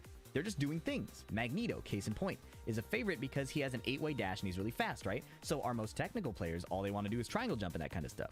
Well, guess what? Nova can do the same thing. Captain Marvel can do the same thing. Ultron can do the same thing. Go ahead and try them out. It's just the function that people are associating with the character, and there's no shortage of that. We made sure that all proper playstyles can be represented with our current roster. The design team has been looking at that very closely. We wanted to make sure that if a legacy character doesn't happen to make the roster this time, that playstyle would still be represented. That somebody who has associated themselves with Magneto wouldn't be lost coming into this title, 2XKO. This is the sort of answer that only someone way too deep in the sauce can give. I'm sorry. Turn the video up. I only want to play Magneto because of his 8-way dash. Have you considered that maybe it's because Magneto is a badass motherfucker with a sick helmet who bends metal with his mind? Do you think FDX really likes to play Lily, Cammy, and Nina because of how they function? I was gonna say, like, gameplay mechanics are like the way a character plays is good, but I think what it also comes down to is like the aesthetics of the character. Like, I feel like that's one of the issues that Ultimate has. Like, aesthetically, a lot of the top tiers just are ass. they just aren't aesthetically appealing. I personally think Ultimate has the least aesthetically appealing top tiers of any Smash game. And it's like one of the reasons why like people hate watching like the top tier characters. I've said this before. Like look, if Rob were an anime baddie, you guys would be popping off. You guys would love Rob. If Rob was some anime baddie, you'd lose your shit. What it comes down to. And then the same thing with Sonic. Like, if Sonic was doing the same things, but like he had different animations, it would be like you guys would be fine with it. It's just like what he's doing is just it just looks boring. He's just in a ball. Steve definitely lowers the aesthetic. That's absolutely true. Yeah, that is absolutely true. Yeah, it's true. I would. Yeah, dude. It's like it's what it is. Yeah, no, exactly. The Brawl top tiers were like they were cool looking. Like literally, Ultimate has the worst set of top tiers. It's funny because this is like a video I'm planning on making where I talk about this. But yeah, like games are about aesthetics. Like aesthetics are very important. They are very, very important. Anyways, let's continue on with this. Sorry, enough beating a dead horse. The irony of that, is twofold. First of all, that's funny. I don't play Nina because I think her functions are actually too hard. I actually don't think Nina's functions fit me. So I avoid playing her even though I like everything about her design. So it's actually the opposite of what Combo Fiend said. People just want to play functions. I actually don't want to play Nina's functions. I think they're cool. But I don't think, I don't think I'm ready. The funny part about that, too, is that he's right about appeal and identity. Because I started Tekken playing Law because I liked Bruce Lee. I thought Horong was cool. Exactly. Like, it looks cool. My two characters in Tekken 3. When I played, like, other Tekken games, it was like Lars in Tekken 6 or Noctis in Tekken 7, right? Like, I was drawn to characters because of their appeal, not because of their function. All the characters play pretty differently. It is about aesthetics. Tekken because Speed recommended it to me. Speed Kicks, when I was looking for a competitive character at the time. And Lily actually fit the archetype of character I was. Isn't Aegis a bad difference? Like that people like Aegis. Of all the characters, people like Aegis. I thought Punks was the coolest to watch, and Cammy also, fit this common theme. But it's pretty funny that he put me in there. So what is he saying? His initial answer to what exactly is the point of fighting games was the question we were at before we got sidetracked. And here's his initial answer. A fighting game makes you feel like the main character in an action movie. Now, have you ever wondered why every fighting game player loves Jackie Chan? Yeah, early stage Ultimate was great. Like they had the aesthetically appealing characters. Agreed. More than that. And that was the Americanized, commodified Jackie Chan. How much money do you think Drunken Master made? That movie that inspired countless classic fighting game characters. The appeal of fighting games is inseparable from that of stylized wushu, kung fu, wuxia, etc. cinema. This is critical to understand. It's what separates the genre from your typical man Snake had a booty. Man with gun story, the hero's power comes from his weapon. It's outside of the self. Now, he's gonna go in the weeds here, okay? So just stay on track. Fighting game. I guess let me pause. Let me pause. A perfect example. A perfect example. Snake, like Snake. A lot of the times when you watch Hurt play at top level, he's playing lame as fuck. He's just throwing grenades around. But then you see people like, oh man, Hurt's so cool, bro. Like that's why, because like aesthetically, Snake looks awesome. Like Snake looks really cool. It's this dude throwing grenades, throwing hands, but he's playing lame as shit. It's aesthetics. It is aesthetics. That's what matters. Yeah, that's genuinely it. It is the aesthetics of the character. People like Snake because he looks cool.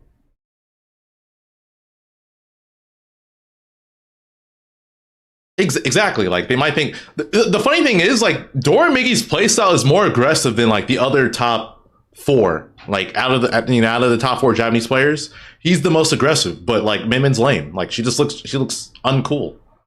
So yeah. Again, aesthetics. It is a very important thing in an action movie. But Ryu has Fireball. That's like a gun, right? No, Ryu's Fireball might have the same function as a gun, being a projectile weapon, albeit slower moving. But the source of his power, the thing that made the Fireball exist, is within Ryu. Sonic's plays cool. Sonic's is one of the most aggressive players too. Yeah, but we're like he's lame, but like overall, he's actually one of the more aggressive players. He can play lame, but like that's every top player. They can play very lame if needed. It too must come from within because the player is the character. If you remove this association, the game's ethos reverts to that of a man with gun narrative. Jordan makes Min fun to watch. For some people, yeah, like a lot of people don't see that though. They're like, "Oh, this is lame." Martial arts movie. How does this relate to product design? Remember, knowing the market is just as much a part of quality. People are beginning to warm up to Sonics to an extent. The Steve Jobs quote. As someone who does a lot of watch parties and looks at people's comments towards Sonics, deeply knowing the archetypal still a lot of hate, but it's one of those things where he's just becoming the lesser of two evils in people's minds. Narratives of the genre, so things that fight. That's sadly that's what it is. Two martial arts schools or clans. It's like I'd rather see Sonics than a Cole or something like that. Can become involved in the conflict. Fist of Fury or Fearless. The student's journey. External forces thrust a young, untrained student into martial training, originally a means to Chaos, what's up? The student comes to appreciate the art for its own sake. The 36th Chamber of Shaolin, Drunken Master. The reluctant hero, a retired fighter or pacifist, is forced to fight. A touch of Zen, Ip Man, and the Speed Kicks versus Avery first to 10 when we crowdfunded $1,100. Reluctant hero. The tournament. Fighters of different styles and from different regions gathered to compete for glory, power, or survival. Enter the Dragon, Blood. Like, there's more common to Sonics. Again, it's just like the lesser of two evils. Cultivation of if Sonics was doing really well, he would get more hate. Unique over raw strength, be like water. The body as a weapon, triumph over those relying on tools or technology. Lineage and loyalty, duty to one's own master in school. Master and student, conflict with the master's old ways and the student's drive to develop the art. Corruption of power. Following the wrong path leads to moral compromise. And this is a good point. I was a bit lost when he said this, but this is a really good point. That last theme might sound weirdly worded. You expect power corrupts, but it's intentionally so. While apparently similar to with great power, yeah, I agree. Comics, this theme focuses more on the path by which power is cultivated. Yeah, Mimi not being as recognizable definitely hurts her. But again, it's the aesthetics. Like if she looked more cool, people wouldn't care.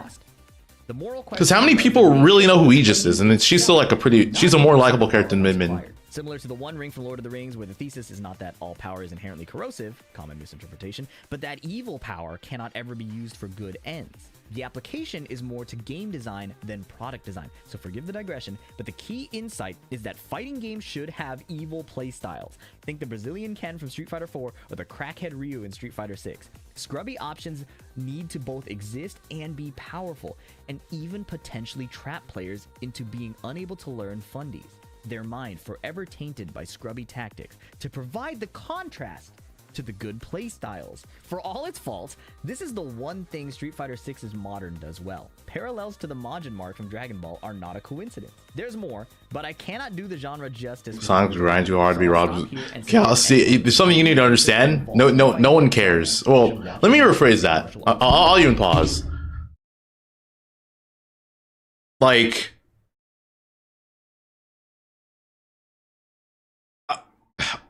when it comes to like people liking you in competitive whatever, no one cares how much you practice. Like, it just comes down to how likable you are. Like, if I'm being completely honest, Sonic practices a lot.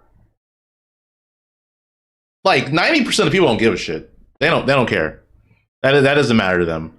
All that matters is like, oh, is this guy likable? Does he play a character that's cool? That's what it really comes down to. Someone putting in the work to do well. Obviously, there are going to be some people who care about it, but most people aren't going to care unless in some way they can make that appealing to other people. So again, like in terms of casual appeal, no one gives a shit if he's like practicing a lot, unless he's like showing, I guess showing that in some way, like he's making it appealing to other people to watch.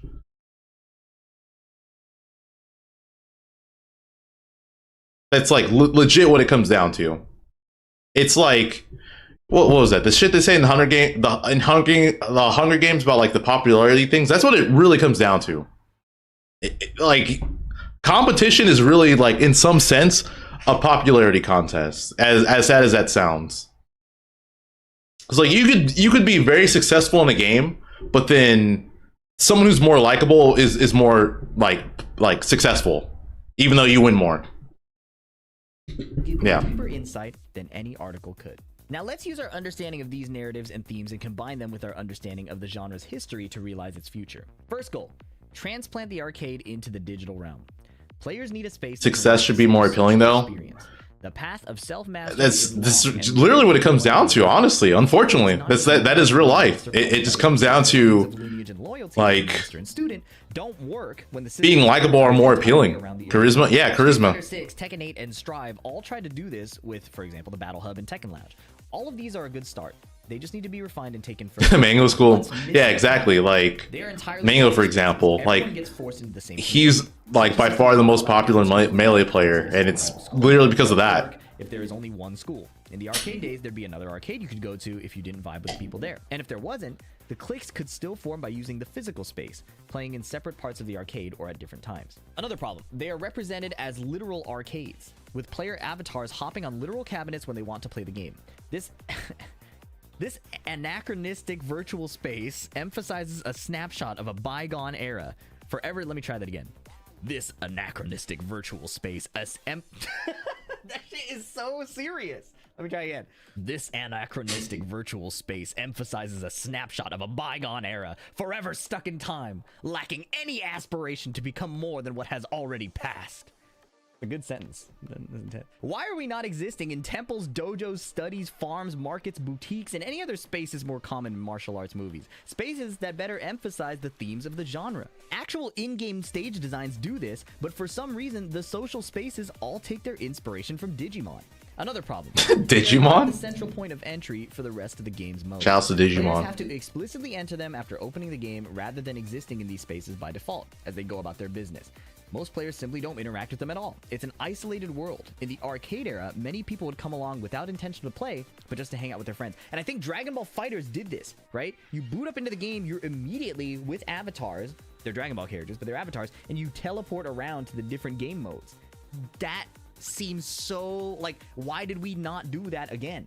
That seems like such a good option. For any other lobby system you think does the job, they are transient spaces. If the lobby host isn't there, someone else has to make it. You can't have more than one admin or mod, just the one host. There's no embodiment of the player in the space.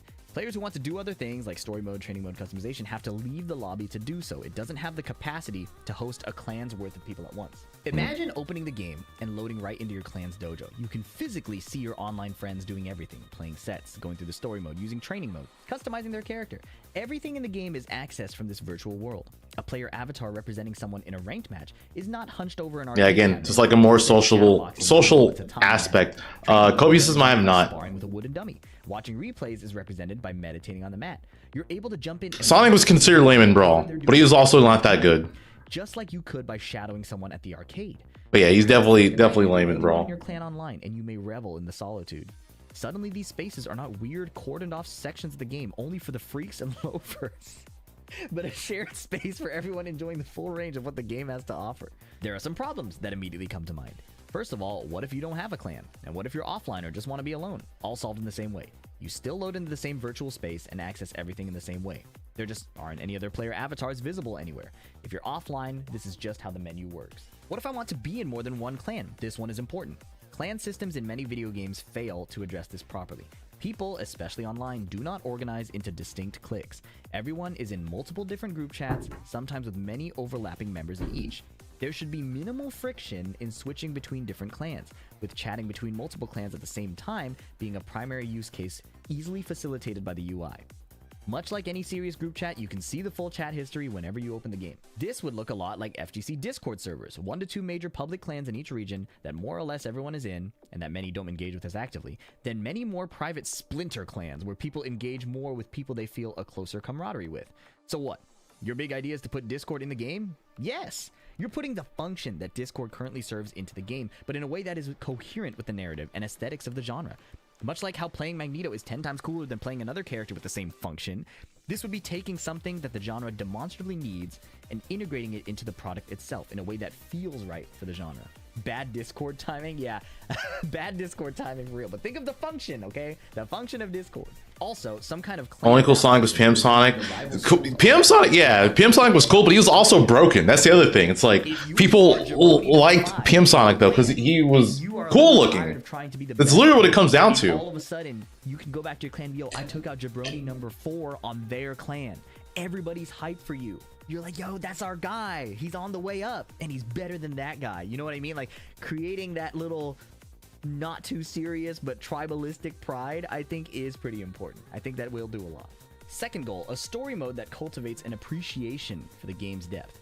Current story modes don't challenge you to learn the game's mechanics or interact with it on any deliberate level. You can finish Tekken 8's story mode just by mashing the whole time. The only real goal of these on the game design level is begging the player to keep playing them. Please, please keep reading my epic shonen slop. It's pathetic. They're so terrified of presenting the player with even the whiff of a roadblock that might make them put the controller down. In 2026, where there are multiple examples of massively successful games with heavily front-loaded difficulty, for example, Elden Ring, Sekiro, Hollow Knight, Cuphead, this refusal to challenge the player at the point where they are most invested is criminally negligent. Why exactly would you take a genre that is notoriously challenging and then spend the first 3 hours you get with the player teaching them nothing at all? It's incoherent product design, targeting 2 entirely distinct markets at the expense of both. In both the student's journey and the reluctant hero, the fighter almost always doesn't want to fight. This is such a staple of the genre that Jackie Chan makes it a bit, I don't want no trouble, just as well as the player doesn't want to learn. The player is lazy.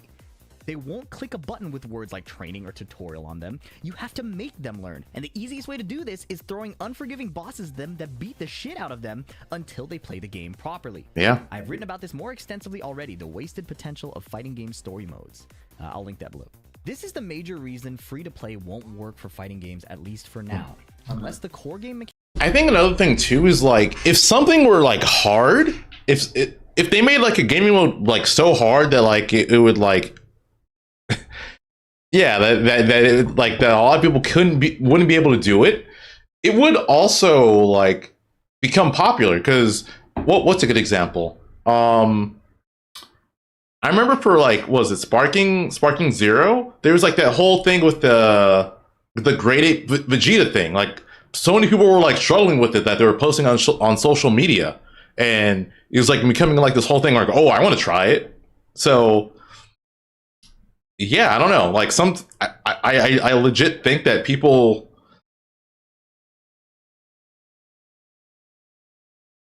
I feel like people are like way too. I guess for the FGC, they feel like if something is difficult that it's going to like eliminate their audience. But no, I feel like in a sense, you know, it's making it more rewarding. Yeah, I don't know. But, it's definitely a weird thing that is happening where they'll like simplify things way too much. So I think people That's won't a big upfront want to development do cost it. that needs to be recuperated somewhere. In the free-to-play business model, you're selling cosmetics, but you can't go right out the gate expecting massive cash flows. It has to build up slowly. The value of the cosmetics and battle passes on a live service game is directly proportional to how long that service has already been live for. Whales aren't going to buy your cosmetics like they buy Counter-Strike skins, and minnows aren't going to buy battle passes like they do in Fortnite if they aren't confident your game will be around in 6 months. So not only do you have to wait 2 to 3 years minimum for the game's development, And also, I'll be right back in just one moment.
All right.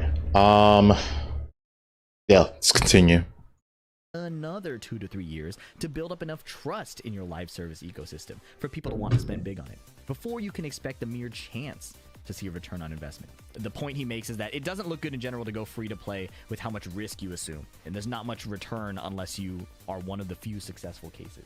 Oh, here's a good point. Geez. The paid DLC character's business model, however, should be abandoned. The sales numbers on these are not good enough to justify making the product catalog so much more confusing. There's no way to do this without making new customers horribly confused by the difference between, for example, Ultimate Edition, Definitive Edition, and Originals Edition. The paradox of choice is a mortal sin in sales. You've already got a customer wanting to buy, just close the damn deal. The best business model is a hybrid live service where players pay up front for the base game to reduce tail risk and help with cash.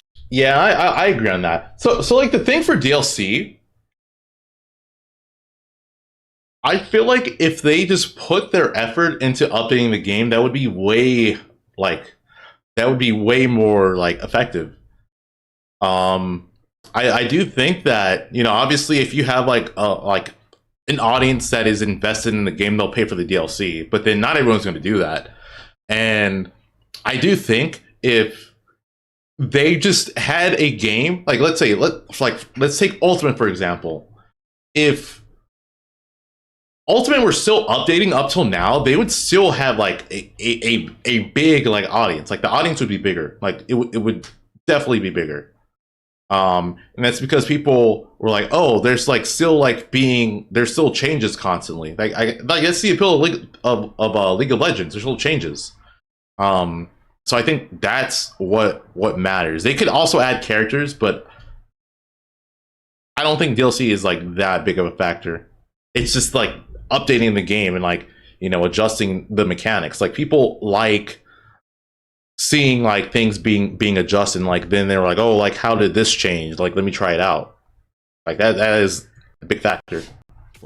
And then cosmetics pay for continued development, potentially massive long tail returns from whales. And that's his key point. He did a lot of explaining about how free to play is not super viable, and you know, you can dig into his specific examples. But I think this is the rub. Hybrid live service, so you get people paying up front, cosmetics to pay for continued development. All right, if you made it this far, I'm really proud of you. We're almost near the end. This is a really, really important point too. This is probably my favorite point in the article. Third goal: single player modes that amplify the fighting game and that are fun in their own right. Grinding ranked. She fired Tom. Are you talking about the lore? Even serious ranked grinders aren't playing more than a few hours a day and often need extended breaks. Just suck it up and go through the grueling process of learning the art, and then you can grind ranked all day. This isn't a good sales pitch. Single player content is obviously needed so people have something else to do when they're tired of ranked. It's so obvious that I'm sure you've heard this before. But when people ask for single player content, what they usually mean is make a totally different game in a totally different genre, but mash the fighting game into it somehow. Tekken Force is just beat 'em up with a Tekken skin. World Tour is just an open world RPG with a Street Fighter skin and some meaningless FG interludes. Chronicles of the Sword is just Fire Emblem with a Soul Calibur skin and some meaningless FG interludes. Takes on the actual enjoyment of these aside, I think his point is valid. I like Tekken Force, but he does have a good point. These game modes are often beloved by fighting game players, so they ask for more of these, but this is such a ridiculous request. Just be serious for a moment. Tekken Force isn't going to compete with Streets of Rage 4 because Streets developers are serious about beat-em-ups specifically. They're diehards and experts of the genre, while the Tekken developers are just tourists of it. World Tour is a joke compared to literally anything else in the open world RPG genre. You better have Morrowind tier writing if you think you can get away without voice acting in 2023. But put these historical cases aside. Let's assume that you can somehow make such a mode and make it as good as the genre experts you're aping. It would still not be a value multiplier to the fighting game. Maybe you could get a bunch of Fire Emblem players to buy your game by putting a clone of that in your fighting game, but they still won't convert into fighting game players. For one, they are not necessarily the target market. But more importantly, there's absolutely no skill transfer between these modes. They don't feed into each other at all. They're entirely distinct experiences. At best, you've de-risked a little by bundling two games into one. But then how good of an idea does that sound? Imagine if every time you wanted to buy a chair, you had to buy a cabinet alongside it. But they're both furniture. Yeah, but I've already got a nice cabinet. This is what you're asking for when you put a beat 'em up inside a fighting game. It made some sense back when genres were less saturated and a sideshow reusing 90% of your main game's assets could compete. Now, it's just bad product strategy. No, what's needed from these single player modes is something that amplifies every other mode. This is hard. X genre, but with Street Fighter characters, is as obvious an idea as it is useless. Of course, all single player content outside of the actual fighting game will, to some extent, be aping other genres. For example, the story mode I talk about would largely be taking inspiration from character action games. It's not that aping other genres is wrong per se, but that they need to come together into a coherent, fully featured, singular product, where the whole is greater than the sum of its parts. I can only think of two single-player modes that would do this for fighting games. Both would be massive value multipliers, and surely others. Bring back Smash Run. That's what they should do. Smash Run was peak. Time, and I think there was a bit of inspiration seeing how just do Smash Run for other fighting games. Mode, like automatic training mode presets, but it can be even better. Okay, first single-player mode. Training routines similar to rhythm game charts. Routines can vary from simple, block and punish a single move, to impossibly complex. Defend with perfect mixed strategy comprising reactions, fuzzies, option selects, optimal punishes, tight links, etc. Routines are done in 2 to 10 minute sessions and your performance is scored.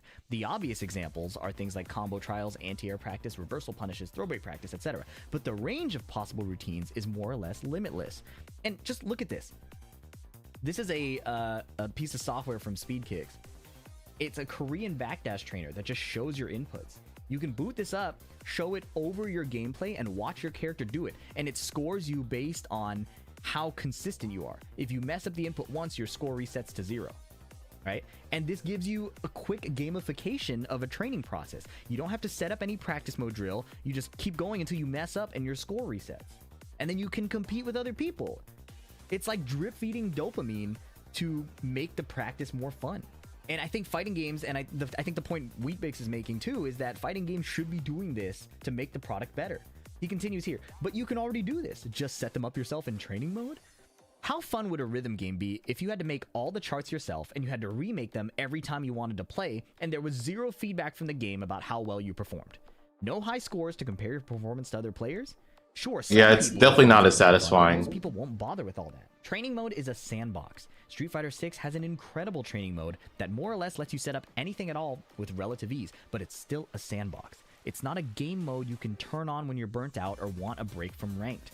On the contrary, using training mode properly, setting those routines up, picking the right routines, etc., requires even more executive function than grinding ranked does.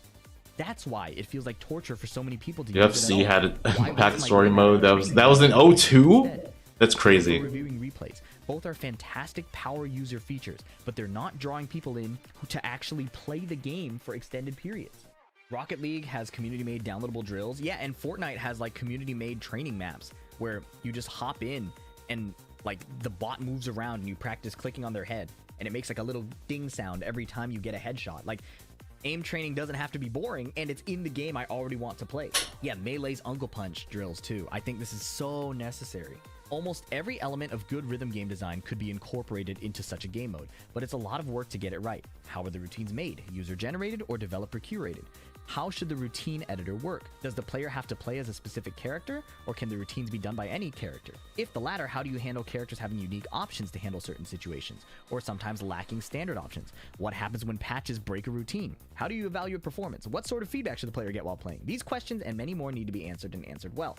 A tight loop and lots of feedback is essential. Yeah, making practice the game would definitely make things more enjoyable. And basically what it comes down to, like practicing is becoming a game in itself. The core game design is such that the hard things actually exist, but I think even current generation fighting games have enough difficult things that such a mode would work well for them. And now this one is going to seem like a no-brainer. Second single player mode, dress up, character customization. This is a quickly growing and grossly underappreciated genre, probably because it mostly appeals to women, whereas most game developers are men. Dress to Impress has been the most popular game in Roblox for over 2 years now. Did you know that? I thought this was just a meme. 2 years. Fighting games are perfectly positioned to tap into this emerging genre. Most other live service games have some fundamental reason why they can't. For FPSs, the player's character model isn't visible on the screen at all. Third-person shooters are not much better, since all you can see is the back of the character. In MOBAs, the character models are too small to see most of the details. Fighting games, on the other hand, have characters taking up as much space on the screen as possible at all times, viewed from side profile and on both sides. These already exist to some extent, but they are for the most part not that interesting. Soul Calibur 6 has probably the best character customization in the genre, but even this is still dwarfed by Code Vein. And both of these pale in comparison to Dress to Impress, which is kind of embarrassing. How are you losing on quality to a Roblox game? I like that he's harsh. I think it's important to, you know, like a splash of cold. I mean, isn't Roblox one of the most popular games, like, currently? Such a game mode, if done right, i.e. there's enough substance that people who like the genre take it seriously instead of mostly being used to make giant cubes and hideous monstrosities, would tie in well with the social features mentioned earlier. The problem Dress to Impress faces is that the players are only really able to show off their creations to other like-minded players. They can't exist in any broader context, so a lot of those players spend more time in MMOs, like Final Fantasy XIV instead, despite it having fairly underdeveloped dress-up features. It gives it's a game within a game context for those creations to exist in. Putting the dress-up game inside a fighting game with good social features solves that problem entirely. Sweaty ranked players would love to have someone who can make tasteful customs, join their clan and make customs for them. Players live spectating other people doing stuff, like ranked, training mode, and routines, could have their custom character appear in the background, giving a meaningful social context for those creations to exist in. Also, all those fighting game animations and model rigs are basically emotes but on steroids. Even Fortnite can't compete with this ability to make a character custom come alive.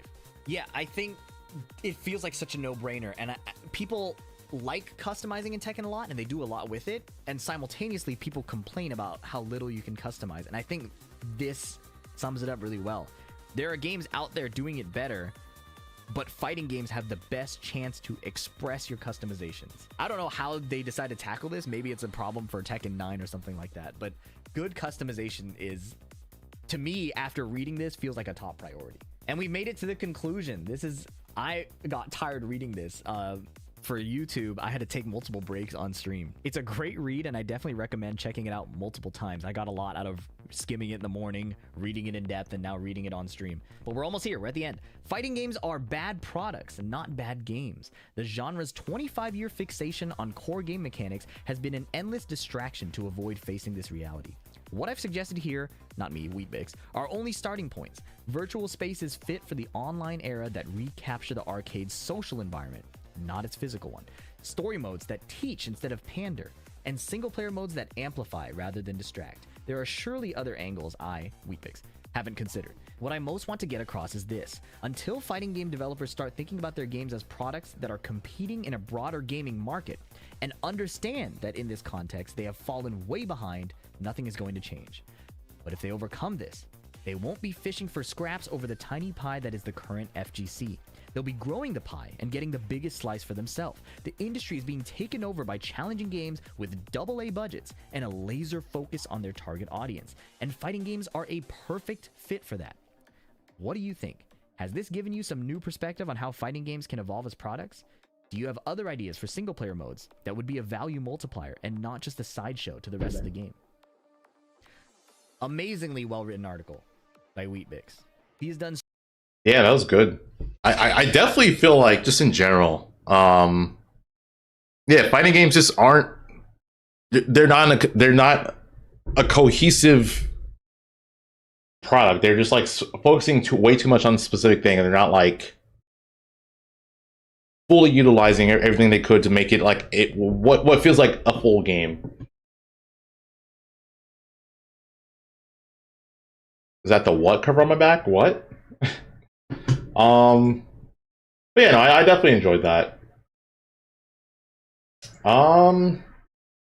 I think I'm in the stream here. Hope you guys enjoyed. Like I said, I am going to be live later today, as long as Nico still comes over. But I'll be live later today to play against Nico. So if you guys want to watch me play Nico, you will get that like roughly around 6 p.m. Pacific time. So in about 4 hours. Yeah, I will see you guys. Hope you have a good one and take care.